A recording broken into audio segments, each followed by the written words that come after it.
Donald Trump का शपथ ग्रहण समारोह वॉशिंगटन डीसी के यूएस कैपिटल में आयोजित होगा। ये कार्यक्रम दोपहर 12 बजे यूएस टाइम के अनुसार होगा। इस मौके पर दुनिया भर के नेताओं को आमंत्रित किया गया है। इसमें चीन के राष्ट्रपति शी जिनपिंग और इटली की प्रधानमंत्री जॉर्जिया मेलोनी, अर्जेंटीना के राष्ट्रपति हावियर मिलेई, हंगरी के प्रधानमंत्री विक्टर ऑर्बन और जापान के विदेश मंत्री ताकेशी इवाया शामिल है। लेकिन इस वक्त जो खबर है वो ये है कि प्रधानमंत्री नरेंद्र मोदी को इनवाइट नहीं किया गया। तो इस पर विदेश मंत्रालय ने एक बयान जारी किया है। उन्होंने कहा है, ट्रंप फंड्स उद्घाटन समिति के निमंत्रण पर विदेश मंत्री एस जयशंकर 47वें अमेरिकी राष्ट्रपति के शपथ ग्रहण समारोह में भारत सरकार का प्रतिनिधित्व करेंगे। जयशंकर इससे पहले दिसंबर 2024 में अमेरिका की यात्रा कर चुके हैं, जहां उन्होंने बाइडेन प्रशासन के अधिकारियों और अन्य नेताओं से मुलाकात की थी। इसमें कांग्रेस सदस्य माइकल वॉल्ट्ज भी शामिल है। इन्हें ट्रंप ने अपने अगले राष्ट्रीय सुरक्षा सलाहकार के रूप में चुन लिया है।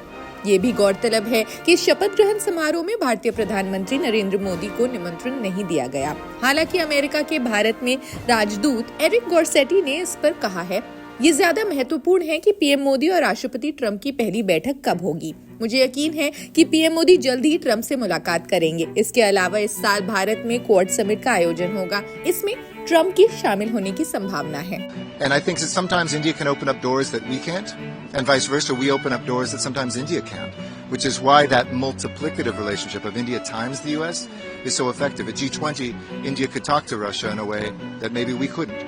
We could talk to Europe in a way that maybe India couldn't. But together we landed a joint statement that was unanimous. And I welcome India's greater role in the world, whether it's bringing peace in the Ukraine-Russia conflict, whether it's patrolling the Indian Ocean to ensure that global trade routes are secure. We love to see India's growth and its assurance. चीन और America के बीच जारी तनाव के बावजूद Trump ने व्यक्तिगत रूप से चीन के राष्ट्रपति शी जिनपिंग को शपथ ग्रहण के लिए निमंत्रण दिया।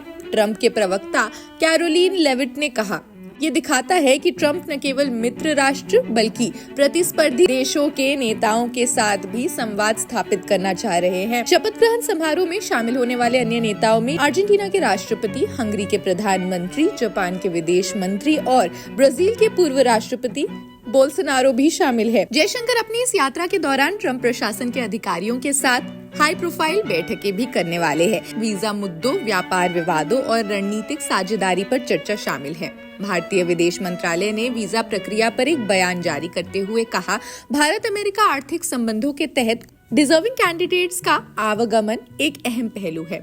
ये सहयोग दोनों देशों के लिए लाभदायक है और इसे और गहरा करने की आवश्यकता भी है। ट्रंप प्रशासन में भारत अमेरिका व्यापार संबंध भी चर्चा का विषय है। अमेरिकी राजदूत गॉर्सेटी ने आगे कहा, हमने अपने सभी व्यापार विवाद सुलझा दिए हैं। अब हमें बड़े और बोल्ड कदम उठाने होंगे ताकि दोनों देश चीन पर निर्भरता कम कर सकें और भारत को एक रणनीतिक हब के रूप में विकसित कर सके।